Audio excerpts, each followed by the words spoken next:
As you look at the retail horizon, where are the bright spots? Because we hear a lot about the negative ones.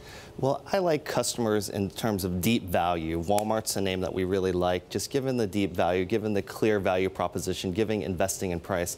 Also at Cowen, we think about the 3 C's. We think about retailers that are offering lots of convenience, culture and experiential retail, as well as products that offer clear coupons and value. So those are important to us.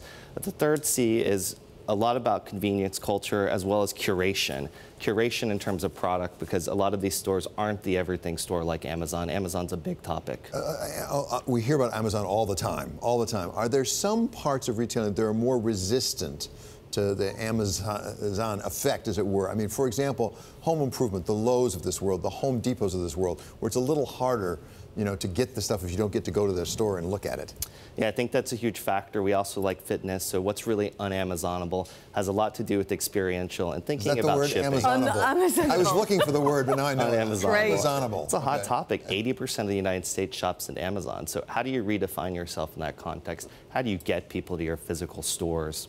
We've got a great chart actually to show that, and the relative resilience of the likes of luxury and the home improvement sector in particular too. But Mark, can I come to you on this as well, because you pinpoint this as a way to differentiate yourself as a retailer, and it is all about personalizing the experience. Give us some examples of where you see this putting to best use. I think retailers need to start thinking about how they're going to start serving an older demographic, especially a senior consumer as well as an elderly consumer.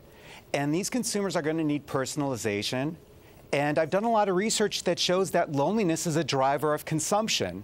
So I always encourage small business owners to learn the names of their customers. It goes back to the Cheer song. Everybody wants to go where they know your name.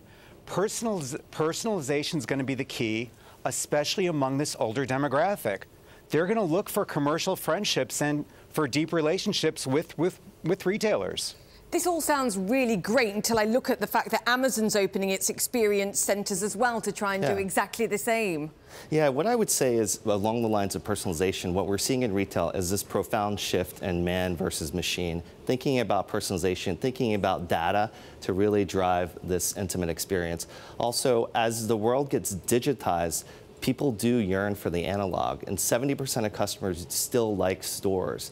So there are lots of shifts happening here, as well as community. You think about Lululemon, you think about all the data that Walmart and Target and others are using to drive a personal experience for millennials as well as aging baby boomers. Seema, this all sounds very sensible. Is it showing up with the numbers? Is it showing up with the numbers? It does. It does, because they have to target the consumer to make them to want to come into their store, given that Amazon is the place where people go right off the bat. And you mentioned home improvement. I would say that is probably more resilient than many categories, but still they are seeing increasing penetration of online, particularly on the non-pro categories. But I mean, overall, they are seeing penetration, but it's not as much as you might see in apparel or other. You can't buy that plank of wood over the internet. You've got to go in there. I was going to say, I do buy planks of wood, and I would not think of doing it on Amazon. It just wouldn't occur to me. I don't think it would make much sense.